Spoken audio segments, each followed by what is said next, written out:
Okay, super.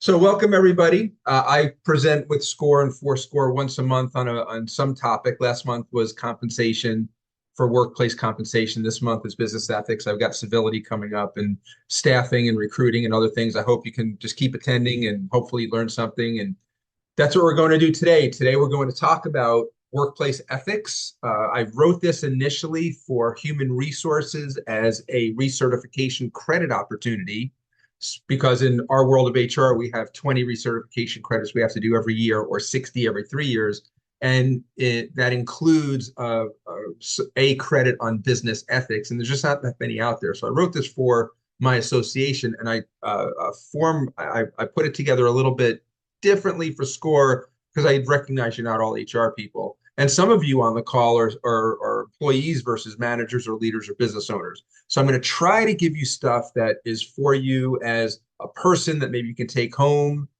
bring it at work for other people. We're going to cover ethical principles. We're also going to cover values and dilemmas and risks and just try to give you some info. And at the end of the day, I want you to have what we call tools for your toolbox.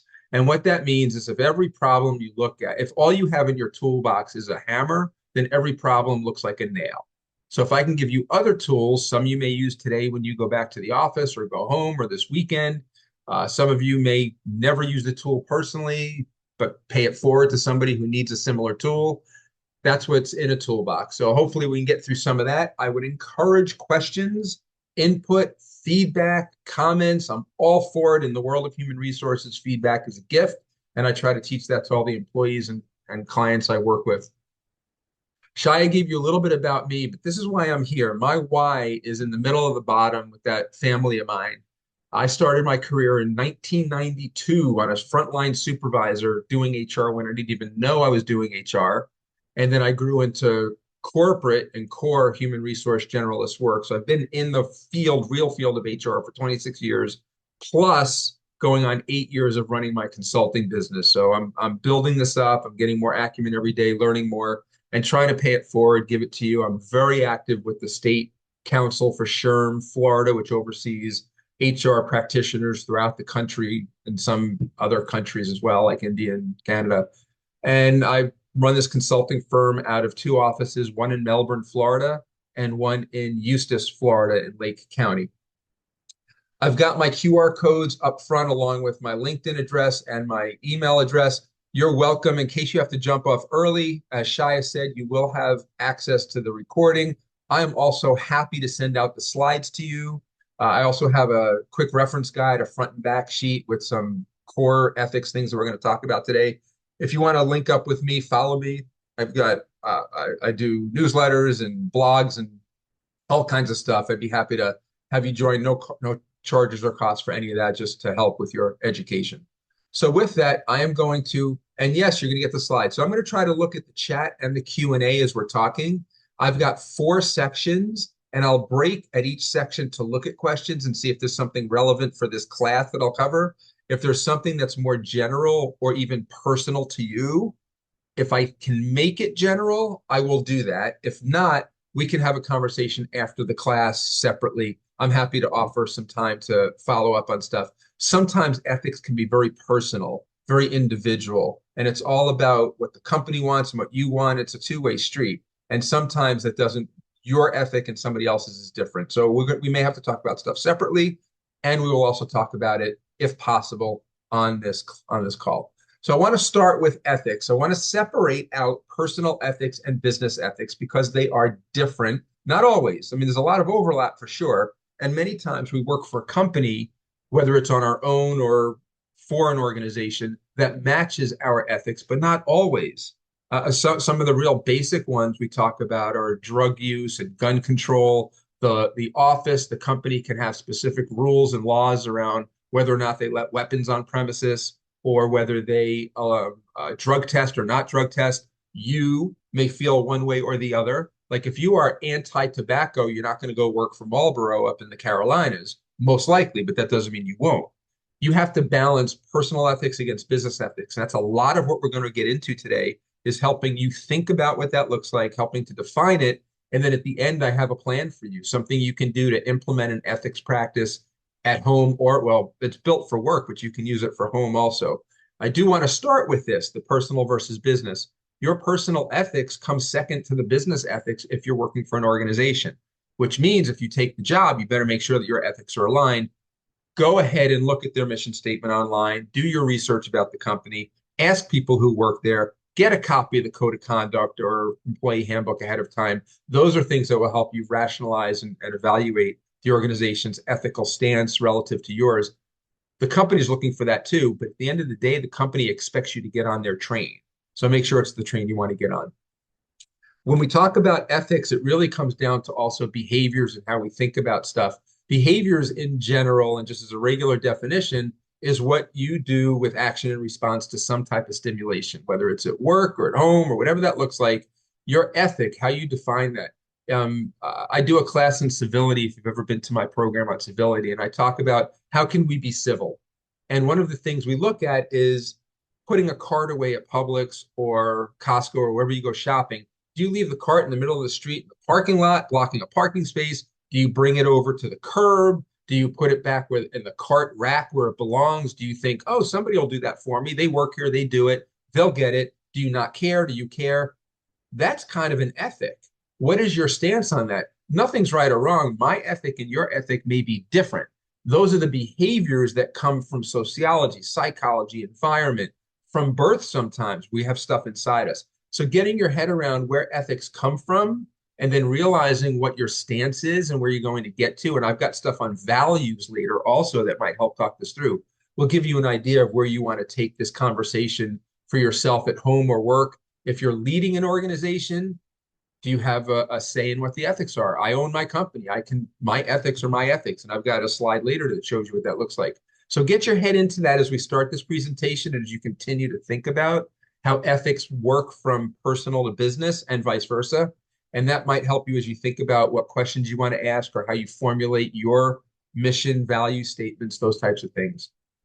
Companies in general have ethical obligations to, I put down 6 stakeholders.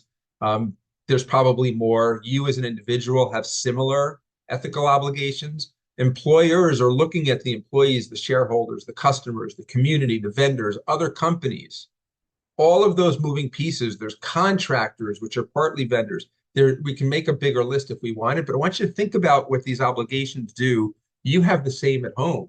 You have ethical obligations to self, to family, to neighbors, to service people that the sanitation workers, folks that you're working with that work for you and support you regularly. There are ethical obligations there. Do you think, oh, they're getting paid to take the trash? I'll just put the trash can. I'll overstuff the trash can. I'll put the plastic bags inside the recycle, even though they told me not to.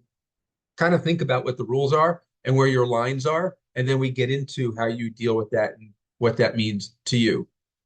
Why practice good business ethics? I came up with 6. You could probably come up with 60 if we sat on this call long enough. I look at legal penalties. That's a problem. If you do bad ethics, sometimes it's just you're a bad person kind of mentality, but it could also be cost. There could be civil penalties. There could also be reputational penalties. We have to watch out for what that looks like.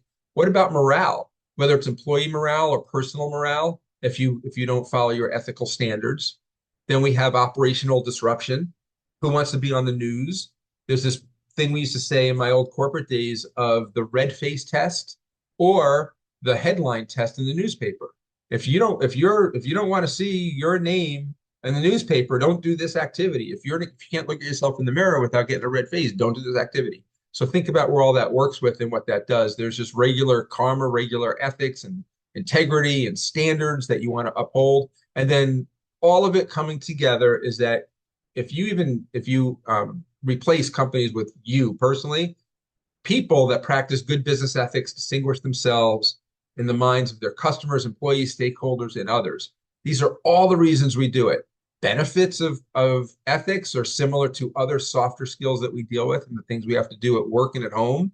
There's profit and long-term growth. A company that does not practice ethics may get very short-term increases in revenue, but then it doesn't last. I mean, the pyramid schemes and the other bad ethical conduct from companies can really end up costing companies a lot of money, reputational risk, employees. there's this way back. I don't know if Roseanne Barr had this show called Roseanne, and then they had a second show. And in her second show, she did all kinds of crazy social media things. I used to teach this back in the day, but it just came to my head now. Well, that one person, that leader's poor operational approach, in this case on social media, created 200 people that lost their job because one person said something they shouldn't have. 200 people lost their job. Stuff like that happens more than we think we know because of the reels and the social media, but it happens so much. The nice thing about ethics also is it becomes part of the workplace culture. If you can really institute that, if you're a business owner or a leader in any company or business, or even a subordinate employee at an organization, it starts with you. It's individual, really. And the more that we can be ethical, civil, have good business practices, the more the culture is. Also, karma. There's repercussions, there's costs, reputational risk. There's a lot of things that can go wrong if we're not ethical. So hopefully that kind of sets the stage for you on where ethics kind of comes from, why we kind of work through this. If you came on this call thinking, well, I'm already ethical, let's just hear what other people have to do. Hopefully he gives me tips on teaching other people to be ethical. Sure, you'll get that today, but I'm telling you right now, it starts with you. If you're in a room with someone, most of us are individual just at our desk or we're looking at the system now, whether it's recorded or live. If you're thinking, I'm going to think about this for my spouse needs this, or my boss needs this, or my coworker needs this, or you're literally sitting next to someone and you poke him in the ribs, you hear that, Alan? Karma, karma. Stop for a sec and look in the mirror and recognize that you are as much a part of the problem as the person next to you, whether it's you being unethical or not understanding ethics or lacking the civility to teach, coach, train, and mentor. All of those different pieces move around. Start with you. Doesn't mean you are unethical. I'm suggesting that if you're thinking there's somebody else that needs to hear this, A, forward them the recording when you get it, or my slides when you get those, and B, stop and recognize that self-awareness is a wonderful thing and that you may be the one that needs to have that conversation with yourself. And I'm going to talk about self-awareness later when we talk about ethical soft skills. So as we get into ethical decisions, Shaya, I'm going to take a moment. Do we have any questions in the chat or in the Q&A?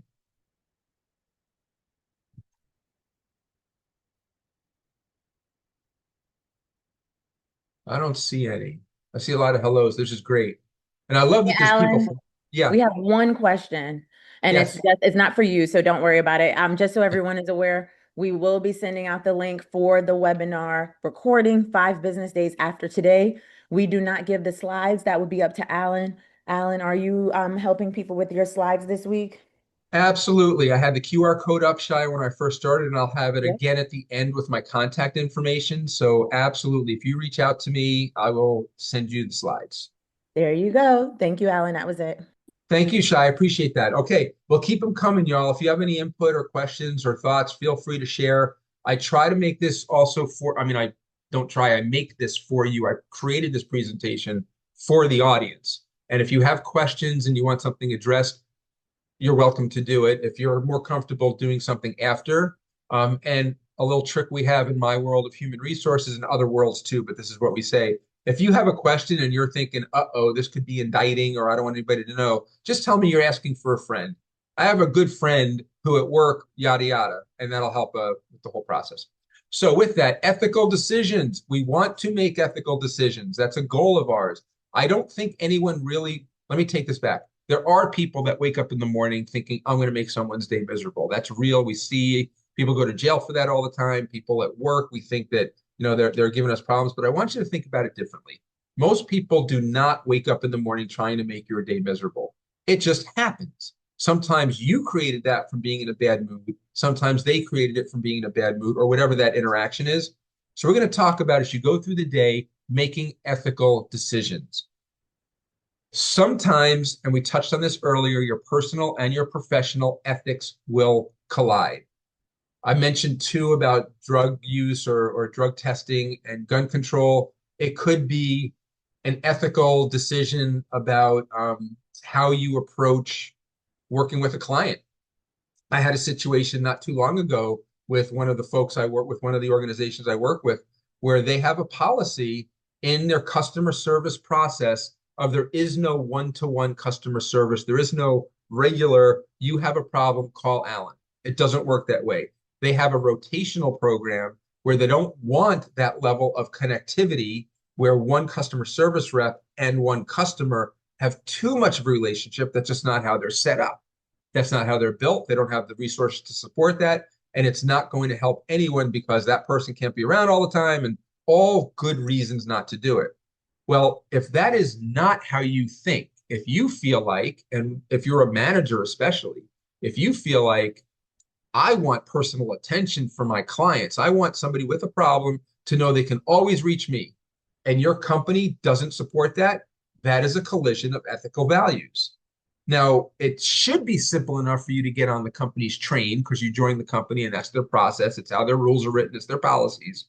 But if you have a really strong value or belief in the one-to-one relationship of someone with a problem, then that may not be the right place for you to work. Or you're going to have to figure out some tools that you can work with to get on board with that process. So there are times where it's going to collide. Most of the time, ethics don't collide, but they do. And I'm going to talk you through some things that you have to watch out for with that.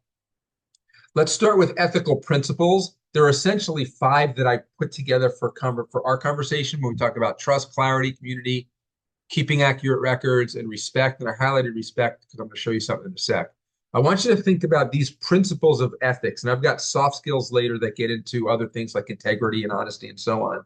So kind of work through where your principles are. And when we get to the slide on values and creating a mission statement for where your ethical process is going to be, let that be your guide. Use this as a baseline. And here's where I want to talk about respect. In the workplace, I teach this, I preach this, I believe this to my core. And I try to get when I go into a client site, and there's an employee relations situation or some kind of conflict that needs to be resolved. This is where we start. We start with 2 things. We start with assume good intent. People are not out to get you. Even if they are, you have to believe they're not. You assume good intent and you start over with respect. Most of the time when we're arguing with someone or we don't believe them, there is a core issue with respect. I don't respect your opinion. I don't respect how you manage your workday, your schedule. You come in late, you leave early, you don't work a full day, you badmouth the company. There's a respect I've lost for you. So I want you to start over. If you have that issue, if you're thinking right now, I need to understand this ethical value, civility, other soft skills, and I don't respect Jimmy at the office or Sally at the office. Start over. Every single person, for example, on this call is owed respect for no other reason than we all took time out of our day to join this call. I owe you the respect of keeping on time, being clear, ensuring that I answer your questions, respecting your space and time. You owe respect to each other, to not use the chat as some kind of personal forum of complaining or arguing, to not use lists to go after. You have an owed respect to people for boundaries and privacy and other things, as well as just personal. Now, that respect can be lost and that respect can be regained, no doubt. I'm suggesting if you're in a situation today where ethics, where you're like, I don't know what the next step is with my company because my values and their values are different, that might be a real issue we can address. Start over with assume good intent. They didn't create that policy to make your life miserable. They care that you have a sick relative at home to take care of, but they also care about profit and delivering to stakeholders and getting the job done. So assume good intent. They have a responsibility to a variety of folks, not just you. And you owe them the respect because they hired you, just like they owed you the respect that you took the job. So kind of work it both ways, and it is a starting with you process. I've had many times I hear, well, what if they don't? What if they don't? We're not talking about them. We're talking about you. Start with you. You need to be ethical. You need to show respect. You need to show up on time. They need to worry about them. And certainly they can lose all that respect and trust, but start over. That'll really help you. What are some dilemmas that we look at when it comes to ethics in the workplace? Well, some things you might have to deal with every day. If you go out to lunch, do you expense that lunch if it's with your spouse? You're probably not supposed to, but you go to a business meeting. If you're in that kind of role, you go to a business meeting and you and the client decide you're not going to go to lunch, but you still have lunch planned. They had to go run to another meeting. So instead, you go grab your spouse and you go to lunch together. You probably shouldn't expense that, right? That's not a legitimate business expense. Even if your boss says it's okay, you probably shouldn't. But ethics are ethics. So do you expense it, not expense it? There really isn't one size fits all. And you'll hear that from me a few times. What about accounting practices? Do you lie on your taxes? Do you fudge an input or an output or a credit or a debit? I know that sounds like you would never do that, of course, but companies do it all the time. And you might do it all the time too. That expense or that charge, what do you do with that? So you got to watch. These are dilemmas that we deal with regularly. Sometimes when you hear this stuff, you think about the big ones. I would never embezzle from an organization. I'm sure you would. But do you steal paper clips? Do you round up to $2 instead of $1.95? There are little things you do that you've rationalized that are ethical because everybody does it, or that's just how we do it, that really aren't ethical.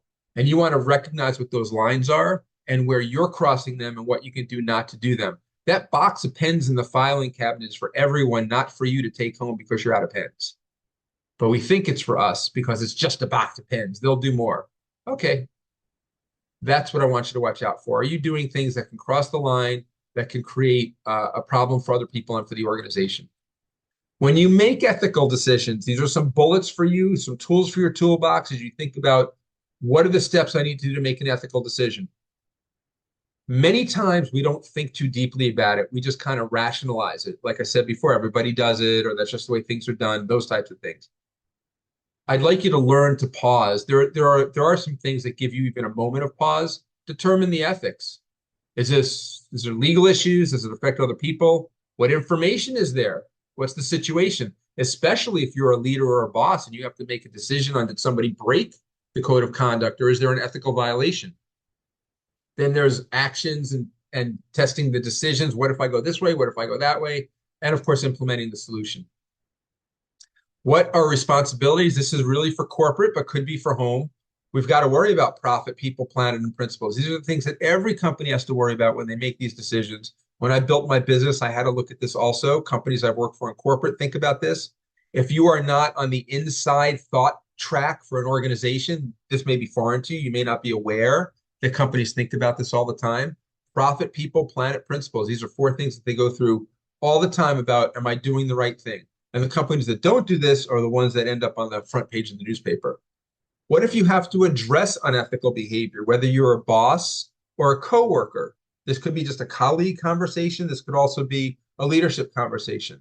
Start with, if you can talk about it, and then go to the policy. What does the code of conduct say? In our world of human resources and why I get hired to help a company or why I did this corporate-wise as an HR person, part of our job is to interpret the policy, interpret the code of conduct. Did you act with the best of intention and still make a mistake? Maybe you didn't violate the code of conduct or an ethic. Maybe that's a different issue of performance or training or leadership acumen that may not be literally an ethic. So that's what we have to look at. What does the policy say and what was the real intent? How did you really go through it? I need to be able to explain it to you if I'm a leader. If you're a coworker accusing someone of unethical behavior, you have to explain it. If you just say that was unethical, well, what does that really mean? Because remember, our ethics may be different. So you want to think about what that looks like. Try not to jump to conclusions. And if you're in a situation of leadership or organizational structure and there's disciplinary action, you have to be ready for that. You can't just let it go. It's never the first time. And I got a slide on that later too. That's a good takeaway slide for those of you that are either new leaders or learning to be leaders. People make mistakes all the time. It's not the first time they've ever made a mistake. And if it's egregious, it's something that led up to it. So you can catch it early if you're looking for it. Another tip I'll give you is hold people accountable. Do not blow it off. Do not brush it off, but do it professionally. So I want you to learn to sympathize. You're not attacking. You're listening. You're actively listening. You're genuinely listening. Tell me about it. What happened? And you're not listening to answer the question. You're listening to hear what the issue is and how you can help. Hold them responsible and accountable. They are responsible. It's not a quibbling thing. Well, I didn't mean to do it. I understand you didn't mean to, but you did it. I know you didn't mean to not pay for the lunch that you took, or a conversation I have maybe it's not exactly a salad, but who took the salad? Who took Sally's salad out of the refrigerator? That wasn't your salad. Sally paid for that. She brought it. Somebody took Sally's salad out of the refrigerator and ate that salad they shouldn't have. We got to hold that person responsible. It's not a discussion. It's not an argument. You did it. Let's fix it. What's the reason? If you can tell me what it is, I'd like to hear it. And then you have to stay firm. Do not be wishy-washy about it. The code is the code. The rules are the rules. The process is the process. If you have it, next step is about documentation. But if you have it written down, if you have a clear path, then that it is what it is. Hold them accountable in these roles. I mentioned earlier about it's never the first time. I've been in HR for over 30 years, and I've counseled, I wish I could give you a real number, literally thousands of people, if not tens of thousands, on conflict and about lying and about missing stuff and codes of conduct and all these things that people go through. And if there's one constant, it's not the first time. It may be the first time they got caught.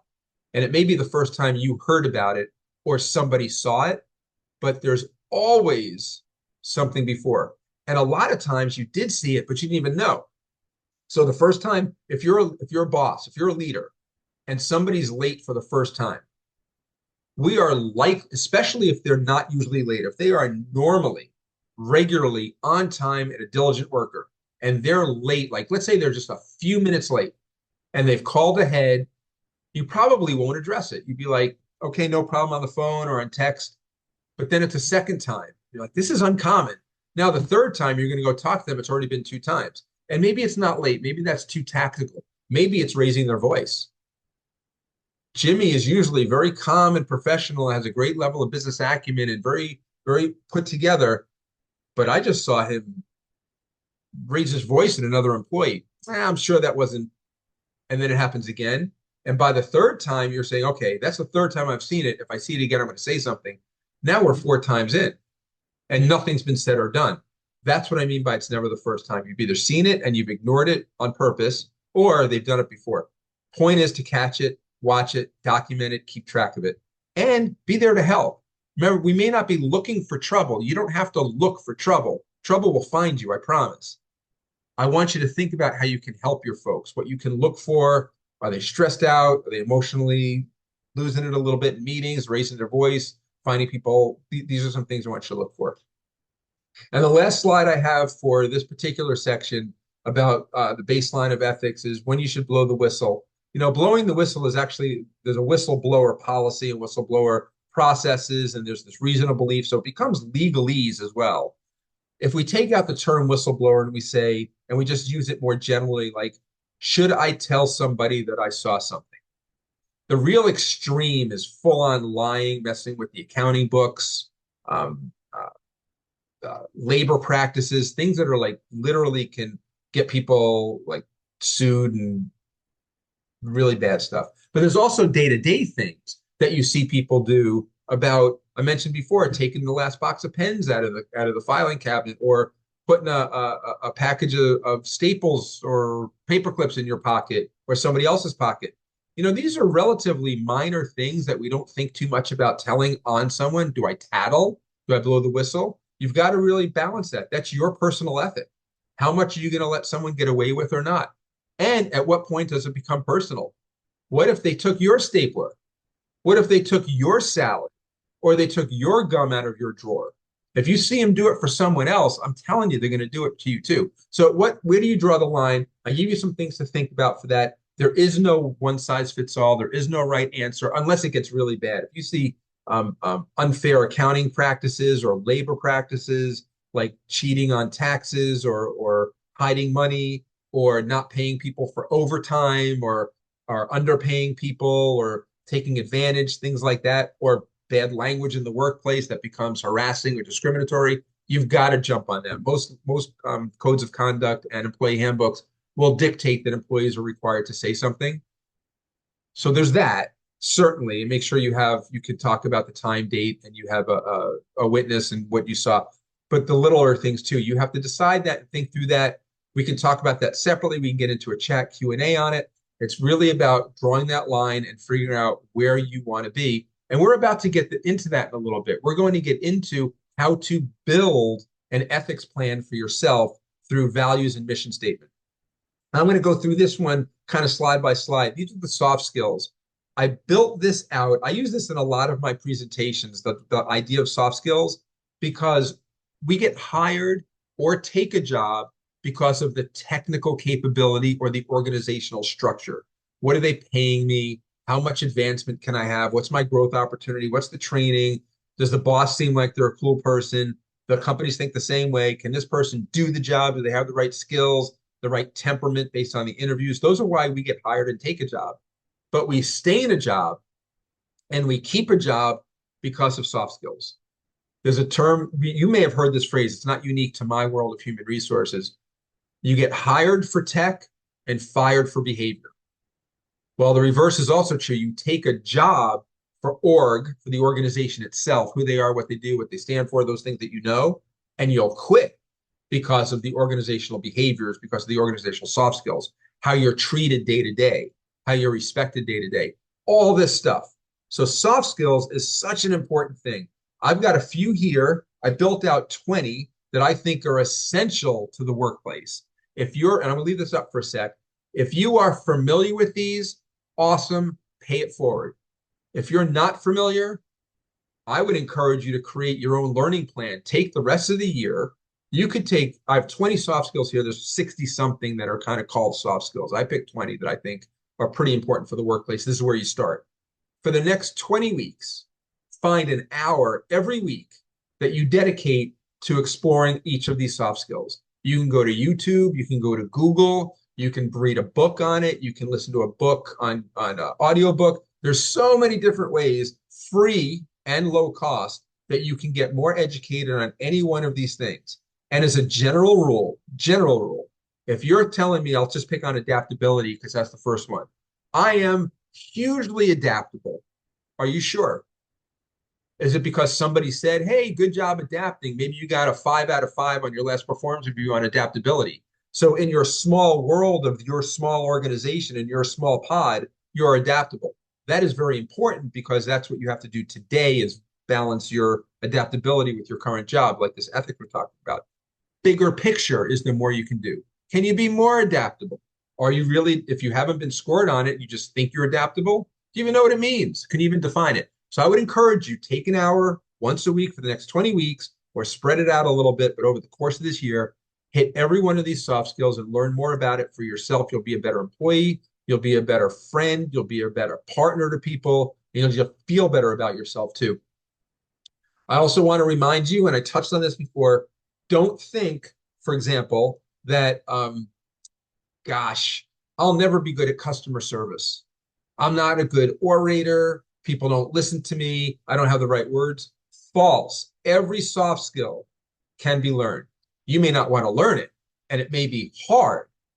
Self-awareness, emotional intelligence are very deep, psychologically founded soft skills that come from childhood issues that create today's issues for your ethics and self-awareness and emotional intelligence. So it might take you more than an hour, but at least learn the basics. Get in there and listen to Simon Sinek or Brene Brown or Sheryl Sandberg. Attend one of my free webinars on SCORE or go to my website and look up something I put out there on my YouTube channel. There are so many things that are free that you can learn from and work from, and not for nothing, find an opportunity to learn it.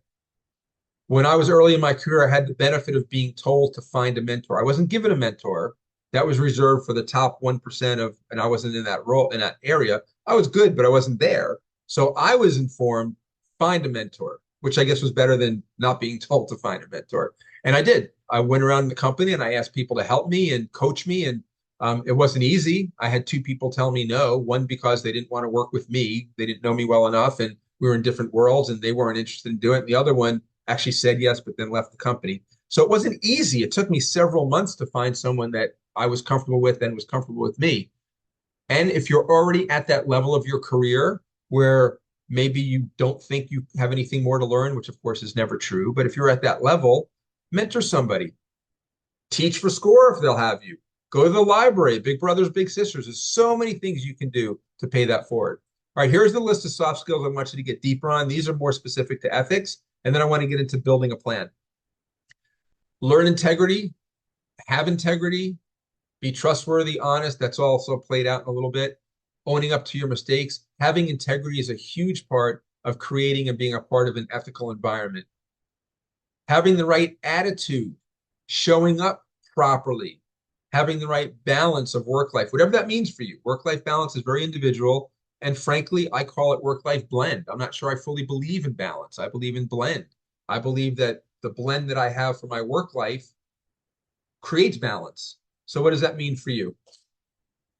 I want you to also think about honesty more deeply than just integrity, how you lead by example, how it's okay to make mistakes and own up to them. Thinking about, rewarding good behavior and disciplining bad behavior. I want you to get deeper on self-awareness. Self-awareness is one of the most interesting soft skills to me. That and emotional intelligence I mentioned before are the two hardest ones. So if you're feeling like you need to get deeper in that, I I teach it and I help people get there. And there are real classes on these two things because they are so deep versus honesty and integrity. Those are things that you either are or aren't, but you can learn to be more. You have to learn to sacrifice a little bit. Self-awareness is funny because if you're sitting back right now saying, I am incredibly self-aware, the irony of that and the facts of self-awareness, if you really understood self-awareness, self-aware people are aware that they're more to do with self-awareness. No one has ever beaten self-awareness. There's always more self-awareness we can have. So if you're truly self-aware, you recognize that you need to be more self-aware. If you're not self-aware, you don't have the self-awareness to know that you need self-awareness. It's a very complex process that becomes very interesting. So on your own, take the time to look into it. And I highlighted what kind of person would you follow? That's where it starts. Who do you want to be when you grow up? What does that look like? That's how you kind of create this whole process. Professionalism at work is a big part of being ethical. And I want you to think about choosing your reactions. I'm going to give you this slide and then I want to look at questions if we have any. Choosing your reactions. I'm a believer in, and I teach that people can make you feel a certain way. Have you heard that before? That, oh, nobody can make me feel a certain way. Only I can feel a certain way. I get that. And at some level, that's true. But I promise you, my wife knows exactly which buttons to push to me if she wants to get something done. And she can make me feel a certain way. How I react to that feeling is what I control. And I can make her feel a certain way, pushing the right buttons. And we can do that at work. If you know that it bothers you when your coworker comes into their desk and their stapler is moved and you move their stapler, you have just made them feel anxious. So don't tell me you can't make someone feel a certain way, nor can someone make you feel a certain way. But you can control what you're putting back out there. You can control how you yell, how you respond, what you say. You can learn to do that. And yes, you can learn to control your feelings. I totally get that, and I totally support that. But regular people, we can push buttons. Okay, I'm going to pause here, Shia, at implementing ethics. Do we have any questions to address? All right. No, I did put a question in the chat and said, any questions? If so, please put them in the Q&A. We I don't have see any that. questions. No, but there is a and I hope you don't mind that I chuckled at this. Whoever I'm not going to use. I don't know if everybody can see the chat, so I don't want to use names to protect. But it says I was feeling proud of myself for having a good handle on all of these until I got to time management. Mm, So let me share with this team. So I do want to address that because that slide I put up with the 20 soft skills. First of all, if that's the only thing that's troubling you, that's a 95%. That's pretty good. Perfect doesn't exist in this world. Nobody can be perfect. And 19 out of 20 is pretty good. Let's assume, though, that there's a few others that you're thinking, I need to do better. I want to go back to what I suggested. So all 20 of those, these are real soft skills that we need to develop. Some of us are much better at it. I've taken 20 years to develop my time management skills. Now I'm pretty good at it.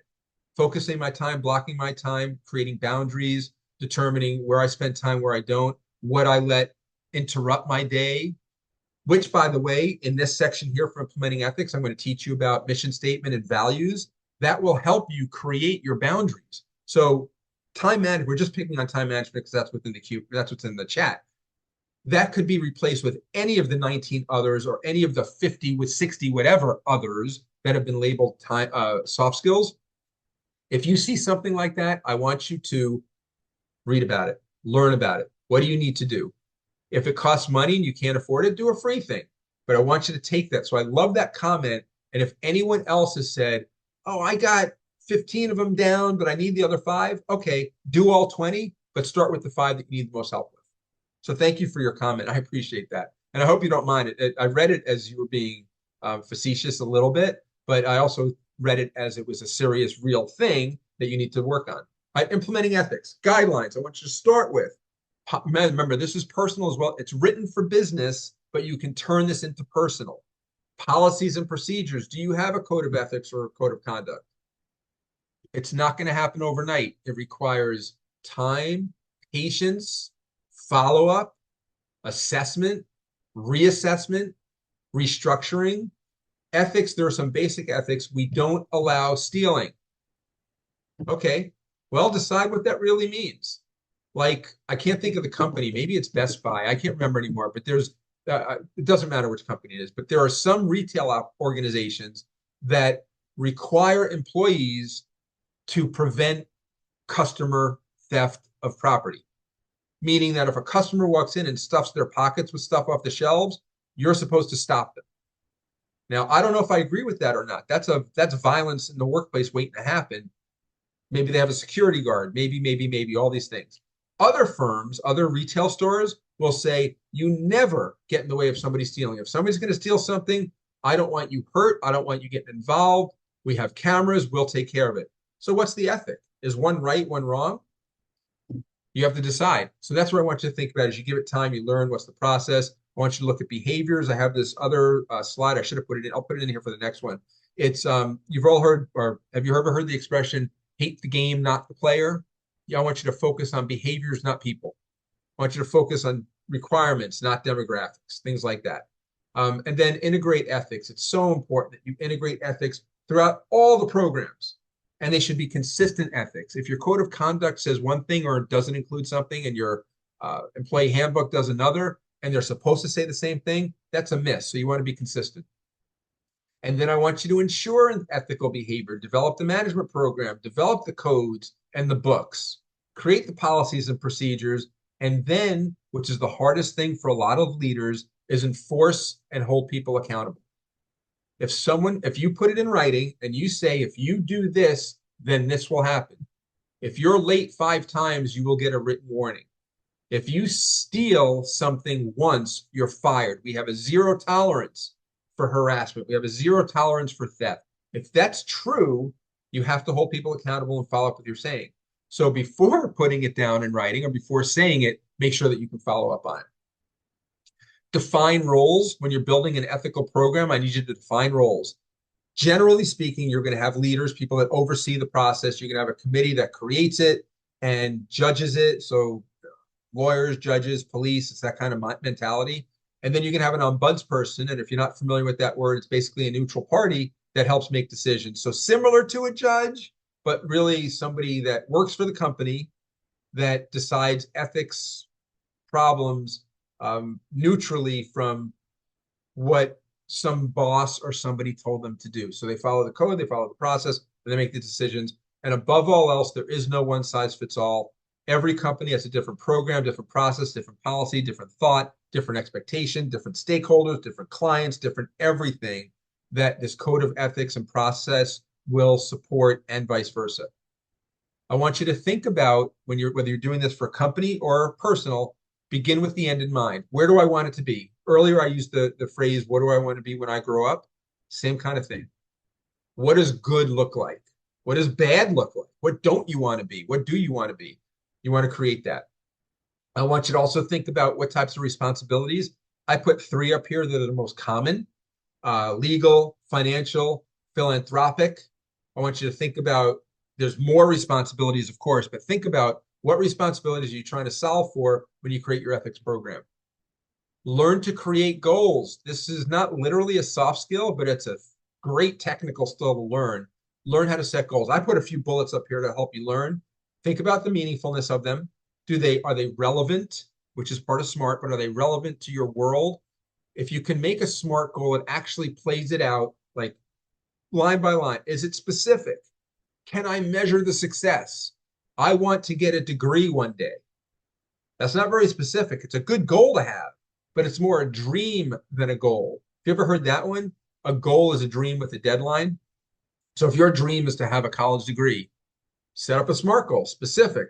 I want to get a Bachelor of Science in Mathematics. Measurable.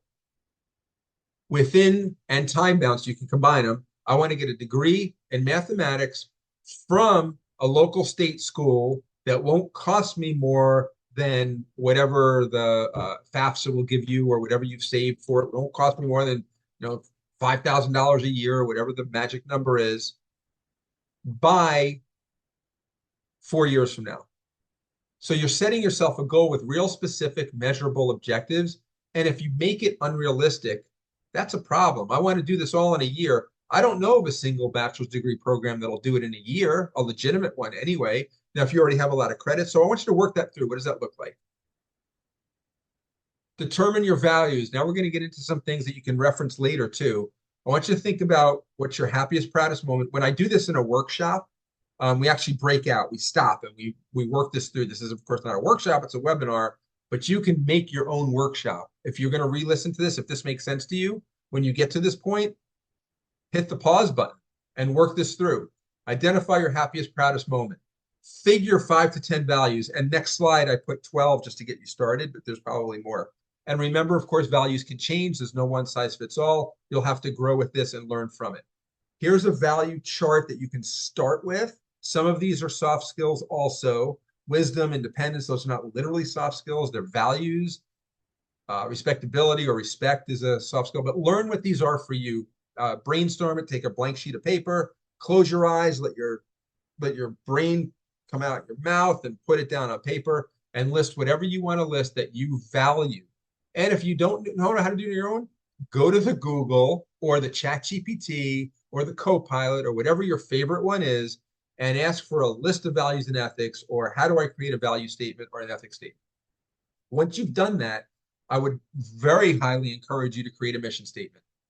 What does that look like? And not for nothing, people have a hard time with this, and I get why. It's hard to put all that into a very short, very concise, very meaningful, and very real 1 or 2 sentence, 1 or 2 line thing that defines you. How do you do that? Well, what do you want people to say on your tombstone or at your funeral? What's your eulogy? He was a good guy. Okay, my mission statement, to be a good guy. There's probably more to it because you want to think about the how you want to be a good guy. That's where values come in. But as you build this out, this will get you where well, hopefully it'll be a start where you want to be. I'm here giving you some examples, and I put mine up there. So if you look at the blue box in the middle right, my mission statement that took me months to create, I had the idea, but it took me a while to get it written out like this. My mission statement: promote positive and sustained employment for both workers and employers through hands-on support and education. I do that in a whole bunch of ways as a consulting person, as a mentor. I offer job skills training for free to local nonprofits. I do stuff like this for free for SCORE and the Small Business Development Center, our local Lake Economic Development Group. This is what I do because this is how I am going to build my company, and this is my mission statement. This is what I decided. I don't need to, I charge. I got kids in college. I charge my way through, but I also want to pay it forward. Sometimes I pay that forward by being available for a fee, and sometimes I do that through stuff like this. What's yours? Come up with your values, your mission, your vision, and you create a statement around it. Employee engagement, I want you to think about what that looks like. As an employee, are you engaged? If you're a manager or boss, are your employees engaged? You got to think about all these things. I gave you a few things to think about here. Also, charity and community outreach. Is that an important value to you? Does that belong in your ethical statement, your mission statement? Do you care? Doesn't mean you're a bad person or wrong if you don't give money to charity, if you don't tithe, if you don't feed the homeless, if you don't. I mean, all those things. This is what I had an organization I worked with, not anymore, but a while ago. where they part of their value was community because they were big in the local small community they were in. And one of the things they wanted and they paid their employees, but every quarter at Friday at 4 o'clock, once a quarter, the company would shut down. And for an hour-ish, an hour and a half, an hour and a half, the employees would go out and they'd pick up trash on the side of the road around a city block. They'd put on their vests, they get their poker things, and it was just a great team building, fun thing, gave back to the community. The employees really got into it. Didn't hurt that they were paid. They needed to be paid because they were doing work. But there was also a one-time-a-year thing that we wanted people to go out there and do to help the community. So think about what your values are and how does that play through. You build all this through as an awareness campaign. I put 8 ways here that you can get your message out to your organization, to your family, to your friends, to your coworkers. There's all kinds of ways to do it. And then the last slide, I'll pause here, Shia. I have another section that I'll work through in a moment. Upholding the ethics program.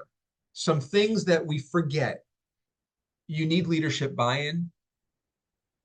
If your leaders don't support it, or if they support a different level of ethics, you and I probably need to have a different conversation about what else might be out there for you. If you're leading an organization and your employees don't follow your ethics or your vision statement, and assuming it's all legal and above board, we may have to talk about your staffing process, your hiring process, and how to find people in the company that are going to get in your rowboat with you. These are some things I want you to think about. I put 7 bullets up here, from training to resources to measuring progress to holding others accountable. This kind of ties it all together in a building that program. And then the last thing I'll give you, because it's right up at 11 o'clock and I want to be conscious of your time. I'll stay on for a few minutes, Shai, if you don't mind, and I can look at any of the questions we have. I have a whole section in here for y'all about putting it all together. I include this in some of my other trainings. Also, I added it here in case you don't go to those trainings. If you're building an ethics program for your organization, I gave you a blueprint. This is a map for you. I've got 7 steps from needs analysis to here they are. And I put the bullets in here for details for you that you can look through when you get the slides. And I'm going a little bit slow. So if you're watching the video, you'll be able to see those and pause and read them if you want to. To the set systems in place. And then last slide, Shai, and then I'll stop talking and you can take over, is I want you to remember that it's a team contribution for sure. Ethics is huge team. We can't do it alone, but it does start with you. If you're not the one leading by example, if you're not running the organization properly, if you're not the one that's modeling respectful behaviors, how do you expect other people to do it?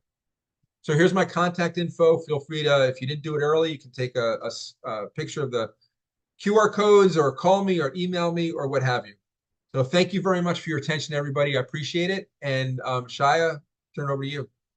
Thank you so much. This was awesome. Hopefully everyone got something out of this presentation. He touched on a lot of different things that we all should be considering, either working for someone or being the employer.